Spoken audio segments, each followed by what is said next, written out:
உங்க வீட்ல பச்சை பயிறு இருந்துச்சுன்னா, இந்த மாதிரி லட்டு செஞ்சு குடுங்க. ரொம்ப டேஸ்ட்டா இருக்கும். ரொம்ப ஹெல்த்தியும் கூட. ஹை புரோட்டீன் இருக்கு.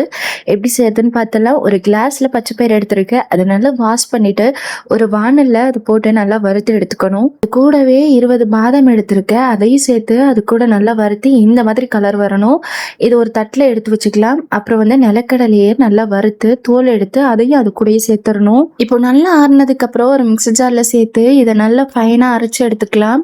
கொரகொரப்பா அரைச்சிடாதீங்க. ஒரு அளவுக்கு இருக்கணும். அத தட்டுல மாத்திட்டு, இப்போ நான் நாட்டு சர்க்கரை தான் எடுத்திருக்கேன். 1 கிளாஸ் பச்சை பயிறுக்கு 2 கிளாஸ் நாட்டு சர்க்கரை எடுத்திருக்கேன். 3 ஏலக்காய் சேர்த்து அதையும் அரைச்சு இது கூடவே சேர்த்தரணும். நெக்ஸ்ட் நெய் தான் சேர்க்க போறோம். உங்களுக்கு உருண்டை பிடிக்கிறதுக்கு எவ்வளோ நெய் தேவைப்படுதோ அதையும் சேர்த்துக்கோங்க. நான் கொஞ்சமா சாப் பண்ணி வச்சிருக்கிற முந்திரியையும் சேர்த்திருக்கேன். இத கொஞ்சம் கொஞ்சமா சூட்டோடயே கலந்து விட்டுக்கலாம். ரொம்ப சூடா இருக்கும்போதே உருண்டை பிடிச்சிடாதீங்க. கை ரொம்ப சுற்றும். கொஞ்சம் வெதுவெதுப்பா இருக்கும்போதே உருண்டை பிடிச்சுக்கோங்க. இந்த மாதிரி ஹெல்த்தி ஸ்நாக்ஸ் வேணும் அப்படின்னா எனக்கு டிஎம் பண்ணுங்க. நான் உங்களுக்கு அடுத்தடுத்த நெக்ஸ்ட் வீடியோ போடுறேன். மோர் வீடியோஸ் பார்க்குறதுக்கு என் பேஜை ஃபாலோ பண்ணிட்டு வீடியோஸ் வியூ பண்ணி வச்சுக்கோங்க. பாய்.